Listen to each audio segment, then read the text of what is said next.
Apple is wearing a new hat as a talent scout. The tech giant is holding an open casting call for 100 of the world's most talented app creators.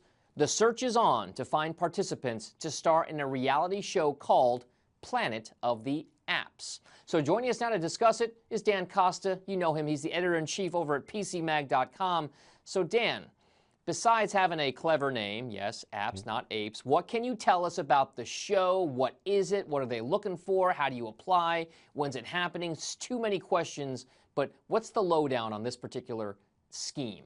So right now, it's a lot of speculation. We know the name, we know that they've put out a casting call, and they're looking for app developers who are going to design apps in some kind of reality TV-like format.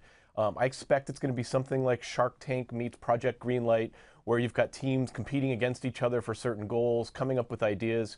And, Apple really wants to sort of pull the shades back and show how this sausage gets made and make it possible, inspire people for lots of other people to make apps.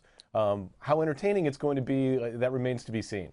All right, so that's a little bit about the format, maybe kind of reality-ish, maybe Shark Tank-ish. So how can viewers watch it? What's the speculation there? How is it going to be broadcast, so to speak? So this is something that's happening with a lot of different tech companies. They see themselves as channels, not just as technology companies. So Apple, the same way Apple live streams all of its announcements on Apple devices and through iOS only, they could go that road as well and just use their own platform as a distribution platform. Use iTunes to distribute it, make it available to their current users. But I imagine they're probably going to shop it around to some cable providers too to see if somebody else wants to pick it up. One of the smaller networks. Again, a lot depends on just how entertaining this is. And at this point, we just don't know what kind of talent they're going to line up for it. It's interesting you bring that up because even though Apple says it's not getting into film, not getting into TV, this particular concept or this particular possible reality show kind of says otherwise, right? So what are your thoughts on which direction Apple will take when it comes to this type of media? So the line between conventional advertising and content creation has been blurring across all media for a number of years now, and this is just sort of a continuation of that same trend. Where Apple, I mean, if you think about this from Apple's perspective, this is going to be rewarding some of their top performers. It's going to be highlighting the fun of developing applications, and really serves their business goals. They need an energized third-party developer community in order to meet their business goals.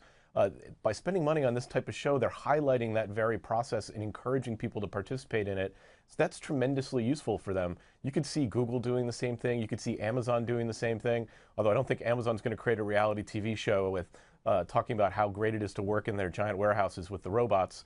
But you can see a lot of companies moving into this space. All right, it's fair to say, and a strong argument can be made, Dan, of course, that the world of tech and media generally has been blurring just over the past 10 or 15 years. But definitely something to watch out for in terms of Apple and Planet of the Apps. Thank you so much for joining us, Dan Costa. He's Dan Costa, editor-in-chief over at PCMag.com. And thanks for watching. I'm Dominic Chu. Have a great day. Hey CNBC fans, thanks for checking out our YouTube channel. Here you're going to find videos packed with all of the information that you need to be smarter about your finances. You can subscribe by clicking right here and click on all the videos around me or the eye right here to watch the latest from CNBC. Thanks for watching.